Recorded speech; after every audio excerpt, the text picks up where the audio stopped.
Imagine a place where children are not allowed to cry. Imagine a place where men are not allowed to sleep in their own houses.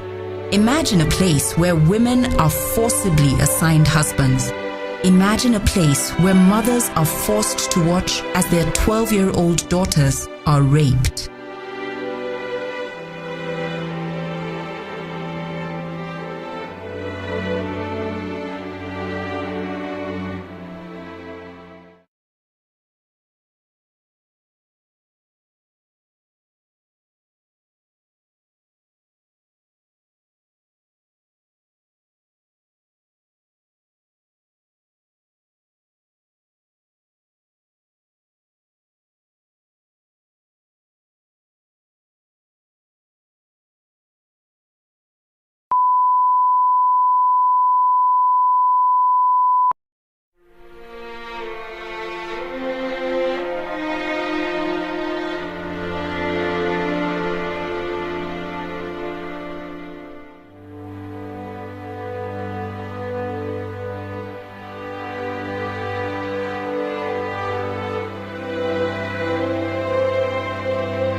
Tulikuwa tu kwa hesabu. Mtu ukikaa tu unaovia tu utachinjwa leo ama kesho.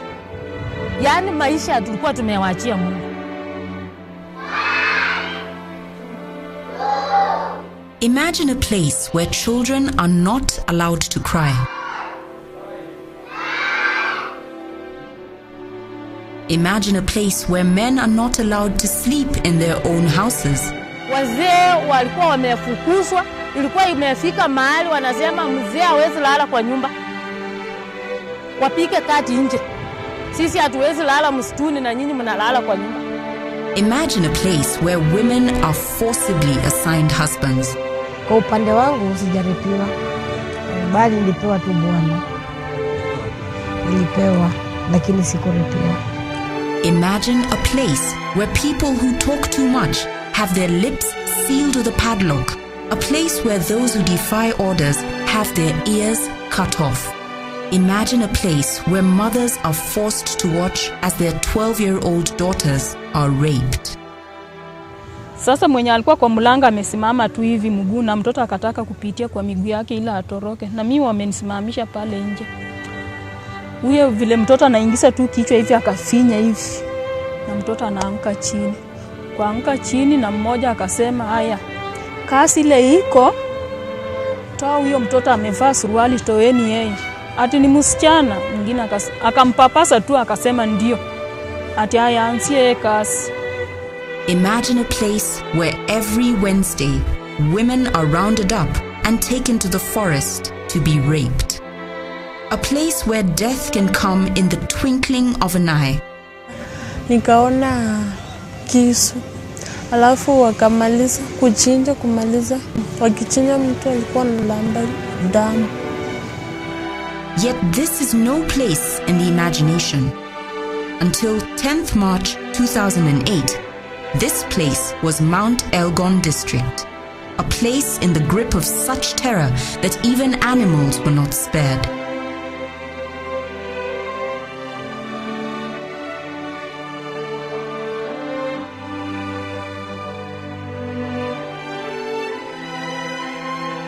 Colonel Stephen Boywa is the commander of the Army's 2nd Brigade, brought in to reinforce the Okoa Maisha operation in Mount Elgon.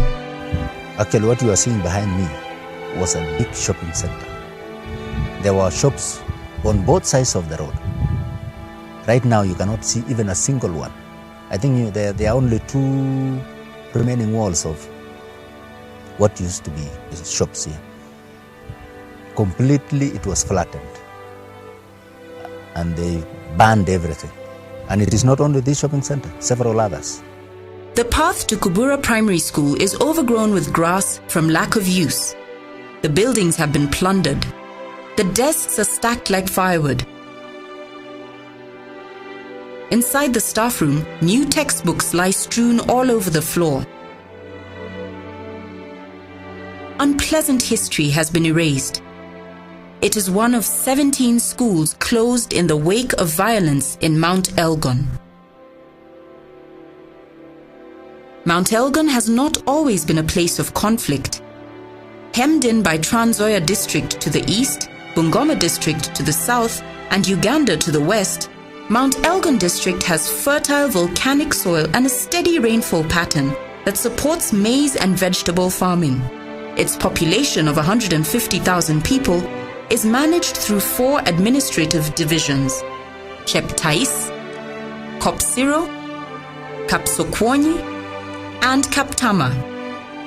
In Kopsiro division is the Chebyuk settlement scheme, the crucible of the land conflict in the district. After settling 370 members of the Ndorobo community in the first phase of the Chebyuk scheme in 1965, the government again carved out land to settle more people 22 years later.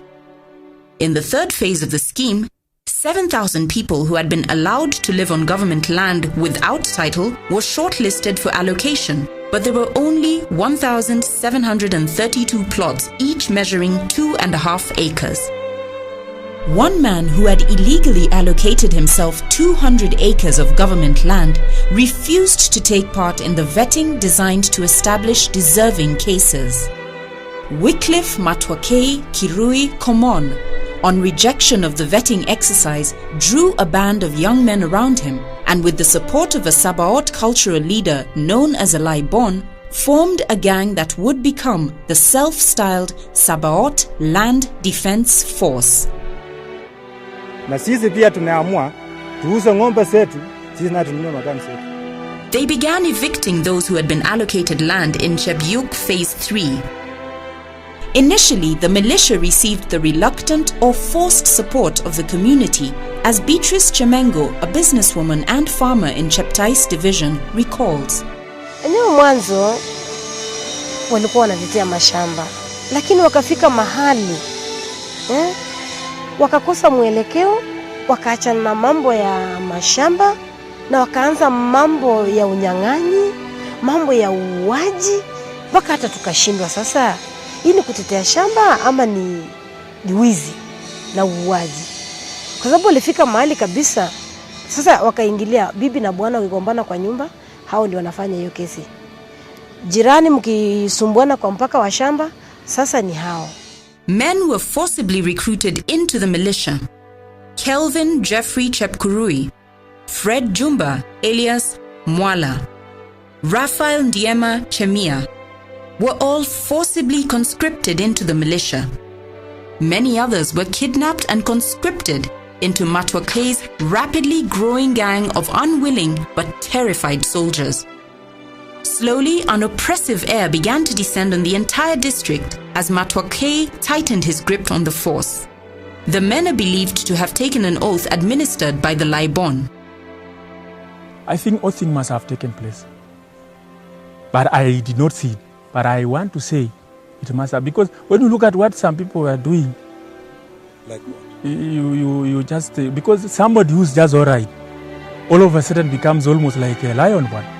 Nafikiri vijana hawa kwa sababu ya hii mtu anaitwa Laibon ni kama aliwapatia dawa ambayo walikula kiapo na ikawaleweza. So walikuwa wajali chochote kwa sababu awe mama yake, awe baba yake anamuoa, awe mama yake anaweza kunajizi. Na imefanyika hivyo.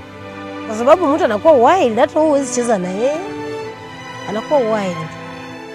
The effect of the oath did not escape the keen eye of Salome Chepkirui Ndiwa Matwakei. Kwa sababu kwa hakika hii mzee amewalisha watoto kiapo ambaye hata haistahili katika dunia hii. Kwa sababu ungeona mtu angekuchinja bila kushutuka. Hata mimi nilipigwa na bwana yangu mpaka akanifunja. Naja nipika tangu tuone. Lakini juzi alinipiga nusu ya kifo mpaka mkono kukafanya nini kukafunjika. Hapo nikawaza, hata hapo ndio nilijua kwamba Wycliffe Matwakei maisha yake hayatakuwa marefu kwa ajili sasa pengine ni mwenda simu, sio Wycliffe wa kawaida. Police spokesman Eric Kiraithe believes that however genuine their grievances might have been, Matwakei and his gang chose a path fraught with peril and they were doomed to fail. The people of Mount Elgon now have seen what happens when people attempt to solve otherwise legitimate grievances. The grievances on the land, we are very sure, are legitimate. The nucleus is an attempt to solve legitimate grievances using illegitimate means. By March 29, 2007, some 45,720 people had been displaced and another 94 killed in the violence.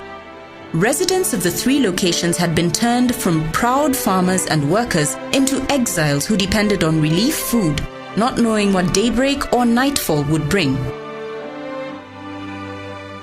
On April 23, 2007, 6 men were flushed out of their houses, their hands tied with ropes, stood in the middle of the Kinyoro-Kisawai Road in Trans Nzoia district, and shot dead.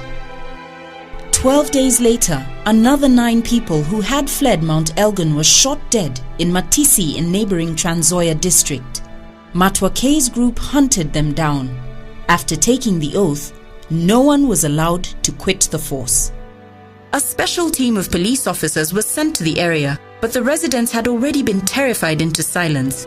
On May 31, 2007, 2 General Service Unit officers were killed as they investigated leaflets warning of trouble on Madaraka Day. The militia had started to slowly cut off the flow of information, as Evelyn Chamachep Karam remembers. Mimi ni jirani na askari ya kambi, lakini ilikuwa uwezi enda kwa askari hata ukasema neno ama askari akuja kama mimi nakamua ng'ombe ati akuja anue maziwa kwangu. Siku hiyo uwezi lala, utachinjwa. Faith Chepkwonyi's husband was kidnapped and taken to the forest. Msango alichukuliwa last year mwezi wa 8 tarehe 20. Na akaenda akakaishwa siku 2 ndio akachinjwa. Wazee ambao walikuwa watu 5, familia watu 12. Walionekana, lakini kijana yangu mpaka sasa hajaonekana. Soon the local government officials were cut off the much-needed flow of critical information that could have assisted law enforcement officials combat the menace caused by Matwake's ruthless gang. Peter Keen Kiboy, the acting chief of Kapkaten, testifies. Administration wakati hao walikuwa wanatafuta watu kuua, hatukuwa spared. Sisi pia walikuwa najua sisi ndio the source of the information kwa government.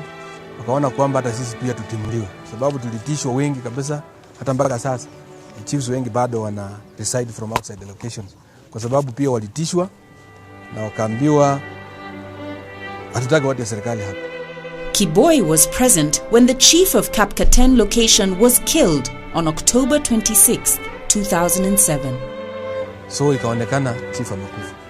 So kwenda kumuona amepigwa risasi nyingi sana kwa mkongo. Mpaka hata mishipi ilikuwa imekatika, nguo za serikali, alikuwa na hii ceremonial. Chief Sonit was the second administration official to lose his life at the hands of the militia. Assistant Chief Shem Cherowo had been killed by the same militia months earlier. As local administrators, from village headmen to chiefs, either fled or were rendered powerless by forbidding residents to speak to them, the militia's extortion, taxation, and mutilation regime quickly took root. They set up a parallel government. Nao wakatoa sheria kabisa kama ya serikali. Kulikuweko na chairmans wenye walikuwa wanasimamia hiyo gang. The militia became so brazen that they would roam the villages in broad daylight, demanding taxes and taking away defaulters and other perceived transgressors. I witnessed this one teacher that was kidnapped, and as we are talking right now, he's nowhere to be seen. We don't know whether he's dead or what. We constructed a bridge here, just a makeshift bridge. And then they confused that we were making the bridge to make the security come in so fast. And so we were supposed to have even been fined. So for all that time, we have been very uneasy with them. Kangaroo courts were set up in the forest to try all sorts of cases.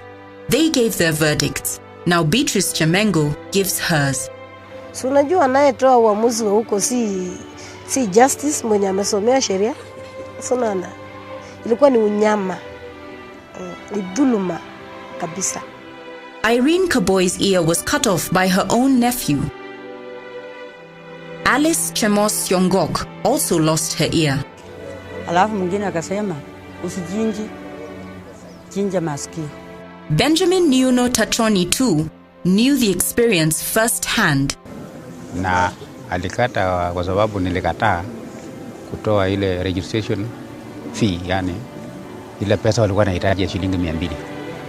In Kapkaten location alone, 23 people have reported having their ears cut off for allegedly being drunk, lateness in remitting their taxes, or leaving their homes for unknown destinations. More chilling summons were issued and frightful forest trials held. Unspeakable crimes were committed. Every Wednesday, women would be rounded up and taken to the mountain.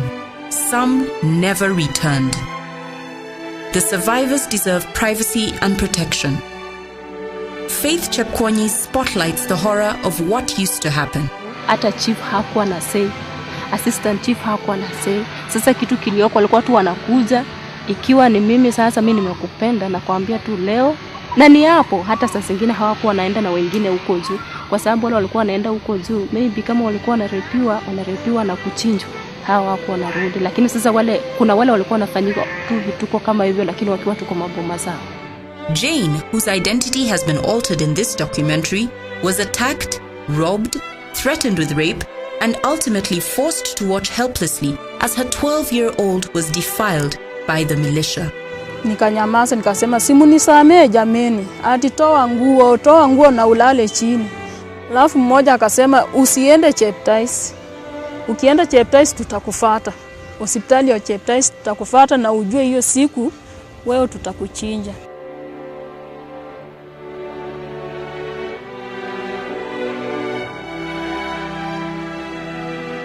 On December 31st, 2007, at around 2 o'clock in the afternoon, Evelyn Chemachep Karam, who lives on the edge of the Mount Elgon forest in Kimama, saw her neighbors being marched into the forest. Punde tu kidogo naona watu wanaanza kupita. Wamefungwa makono.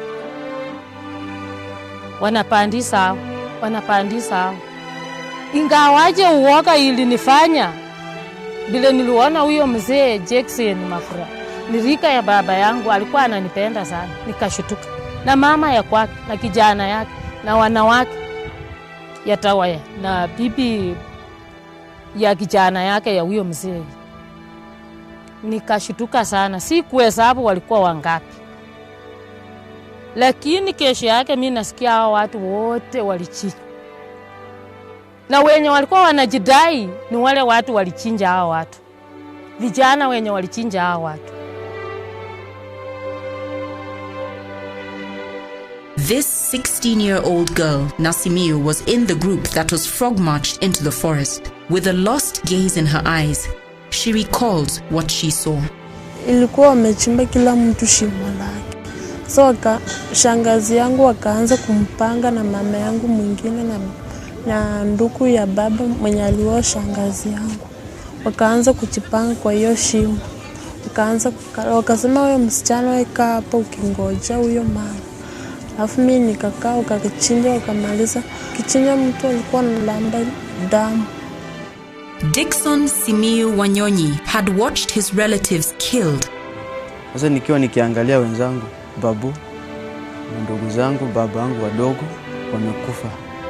Sasa mimi nikasema hii kifo ya kuchinjwa ama kukatwa sitaweza. Ni heri ni hepe. Ikiwezekana nikimbia hata kama ni risasi wanishtua, lakini sitaweza mambo haya. Wakati nilikuwa nimejaribu kukimbia walikuwa wamefunga hizi mkono. Wakati nilikuwa nakimbia kamba ikanishika wakata mkono. Eti ndio nifanyaje tena, ndio wataka warudishe panga, nikaroll nikaanguka kwa maji. Nilianguka kwa maji. Wakaona huyu mtu ameishiwa na nguvu kwa sababu walikuwa wamenipiga ile ya kutosha, wakasema wakatumanisha tu watu wachache waje wanitoe pale niende nichinjwe. Lakini sasa hawakuweza.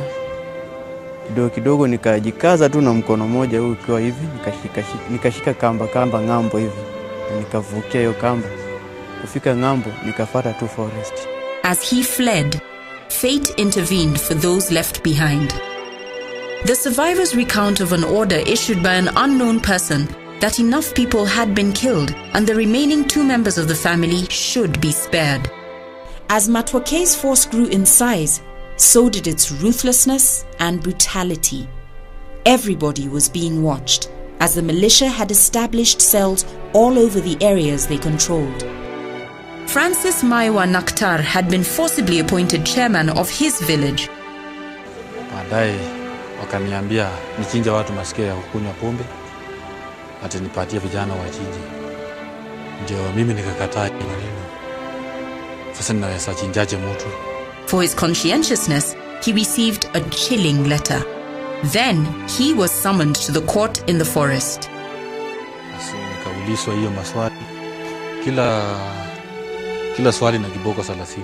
Although Nakhtar's life was spared, it was at a price. A 6-inch nail was hammered into his backside. Neither he nor the other victims of the mutilations could seek medical help. It was strictly forbidden. Yaani uwezo kanyaga hospitali ama tulikuwa tunajitibu tu, yani kienyeji, na hata wataki mwenye kienyeji mwenye anakutibu lazima anakuletea dawa hiyo mwenyewe unajitibu usiku. On March 3, 2008, members of the Sabaot Land Defense Force attacked Embakasi village. They burned 10 houses and killed 13 people, among them children aged between 3 months and 10 years. With Matwake's gang growing in confidence and the atrocities, murder, plunder spreading fast beyond and over 613 people killed, calls for a heavy, unambiguous reaction from government were unmistakable. It was time.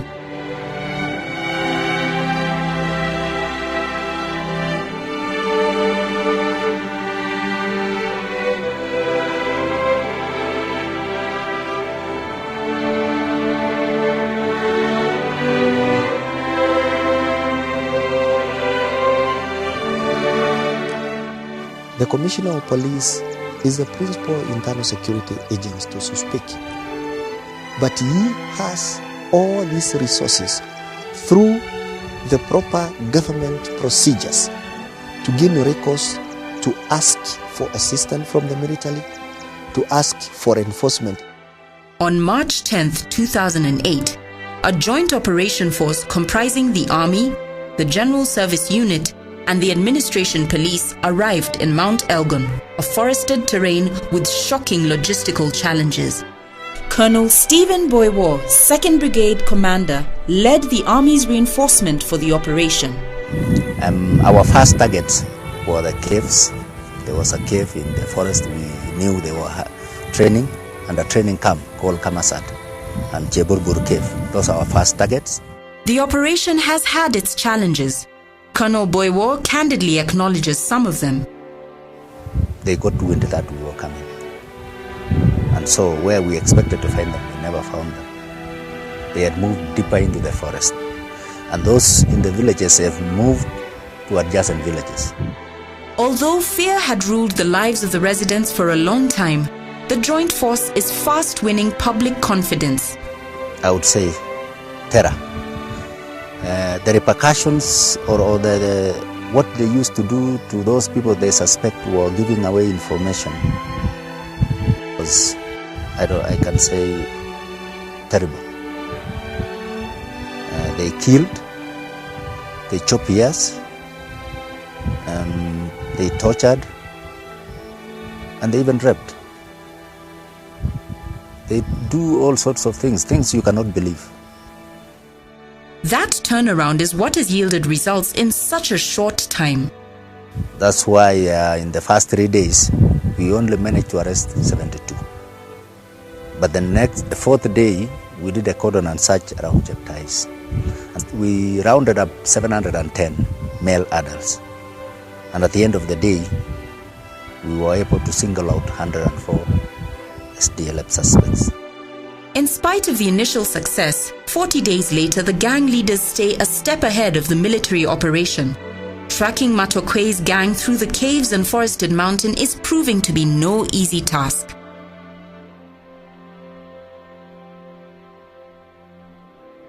But 2 months after the start of the joint operation, Wycliffe Common Matoke is cornered and killed deep inside Mount Elgon Forest as he engaged with the joint operation force in a shootout. Kweli niliidentify kwamba yeye ni Wycliffe Matoke kwa sababu ya alama yake aliyokuwa nayo kichwani. Only 3 days before his death, his widow had unsuccessfully appealed to him to surrender. Nikimuomba tu kwa roho ya unyenyekevu ya kwamba ni sharti ujisalamishe kwa jeshi iliyopo kwa sababu nimeona hata maisha ya msituni hautaiweza. Cheptais was chock-a-block with people who flocked the center to confirm that indeed, the man whose name could only be mentioned in whispers, Wycliffe Matoke, had been killed.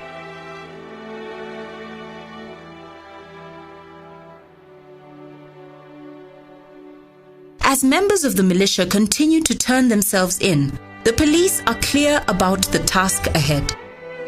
We must hold those people accountable for their criminal acts. How does the Joint Forces assess its conduct on this operation? Colonel Boywo says, We've done our job professionally, and we've not answered to those, because at the end of the day, the truth will prevail.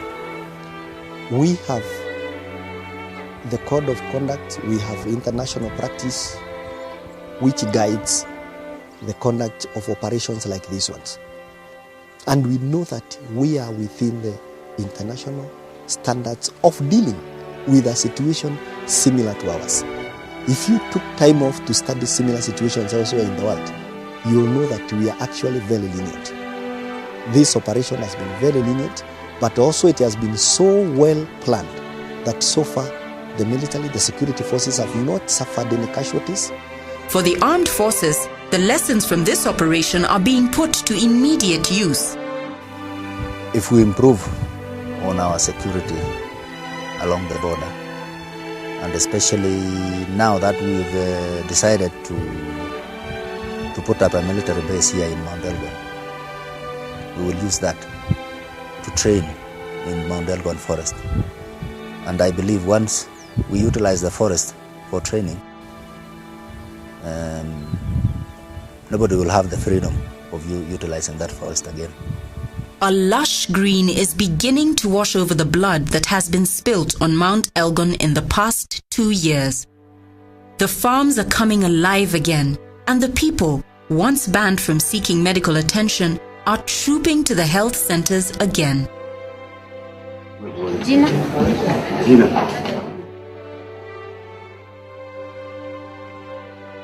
Major Dr. Michael Wakaba has been heading the medical aid team in the Mount Elgon area.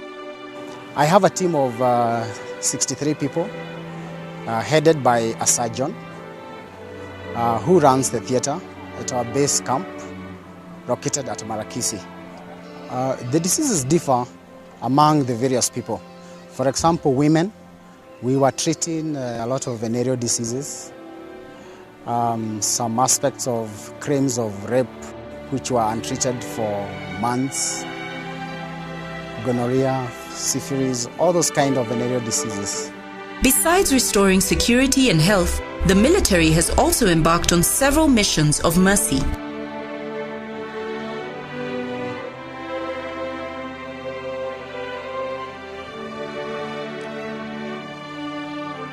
The entire region is being opened up.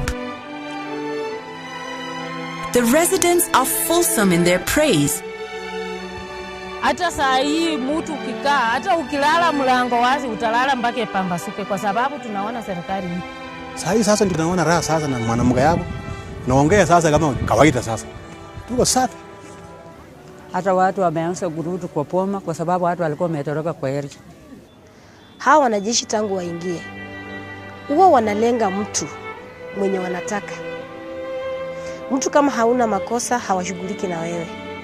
Hawa wanajeshi tangu waanze operation yao hasa sana hapa town, hawajaibia mtu. And hoping, praying that their nightmare is not about to recur. The operation shall continue as long as it takes, and even the investigation shall continue as long as it takes. Prosecution shall continue as long as it takes, until justice is seen to be done. Life is returning to Mount Elgon. One by one, people are trickling back to their homes to revive the once desolate farms. There is a stubborn resilience in their faces and a stony enduring of pain and loss, but they seem determined to get back their lives. It is sunset in Cheptais town. 3 days after the display of Matokei's body, it is a confident, relieved, yet still a limping town. The residents of Cheptais closed the day heading to sleep at the foot of Kenya's second highest mountain, an impressive extinct volcanic mountain whose last unnatural eruption has gone quiet, but left in its wake chilling scars and pain that the residents have silently borne for the last 18 months. They don't say it loudly, but it's written all over their walk, the tone of their voices. While popular opinion may point a return to a normal life, the people of Mount Elgon know a bitter truth: that the real work of healing this community and reintegrating it back into the rest of Kenya's society is, however, just beginning.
Behind me was a big shopping center. There were shops on both sides of the road. Right now you cannot see even a single one. I think there are only 2 remaining walls of what used to be shops here. Completely it was flattened and they banned everything. And it is not only this shopping center, several others. The path to Kubura Primary School is overgrown with grass from lack of use. The buildings have been plundered. The desks are stacked like firewood.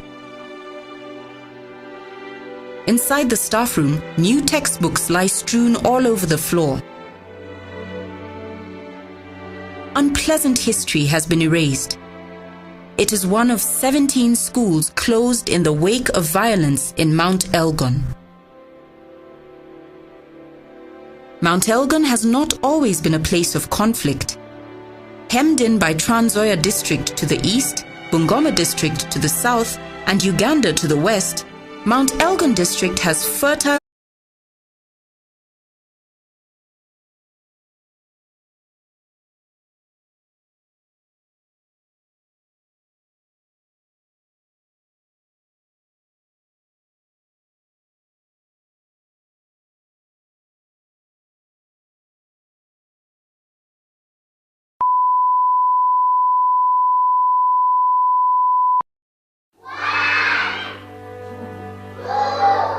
Imagine a place where children are not allowed to cry. Imagine a place where men are not allowed to sleep in their own houses. Imagine a place where women are forcibly assigned husbands.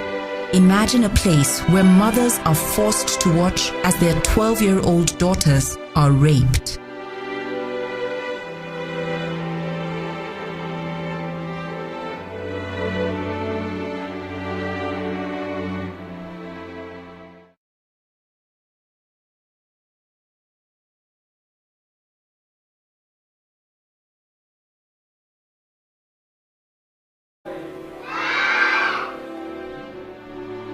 Imagine a place where men are not allowed to sleep in their own houses.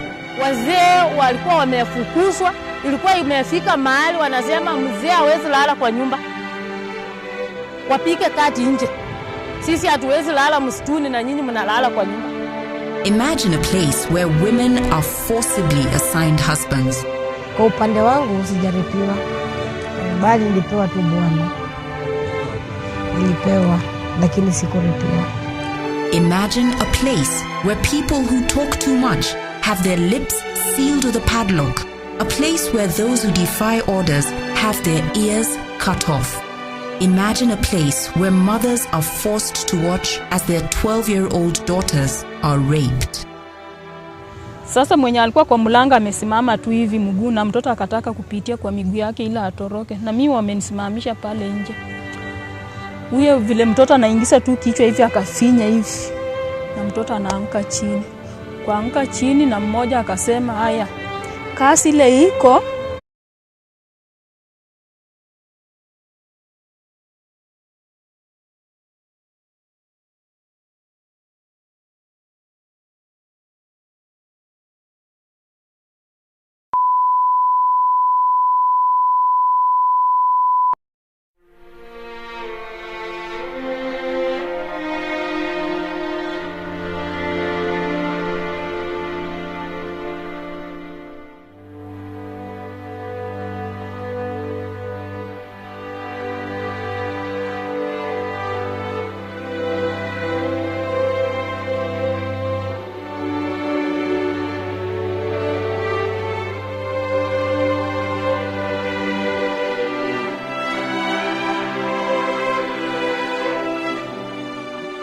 Tulikuwa tu kwa hesabu. Mtu ukikaa tu unaovia tu utachinjwa leo ama kesho.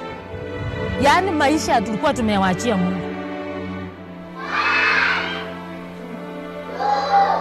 Imagine a place where children are not allowed to cry. Toa huyo mtoto amevaa suruali, toeni yeye. Ati ni msichana, mwingine akampapasa tu akasema ndio. Ati haya ansie kasi. Imagine a place where every Wednesday, women are rounded up and taken to the forest to be raped. A place where death can come in the twinkling of an eye. Nikaona kisu. Alafu wakamaliza kuchinja, kumaliza. Wakichinja mtu alikuwa analamba damu. Yet this is no place in the imagination. Until 10th March 2008, this place was Mount Elgon district, a place in the grip of such terror that even animals were not spared.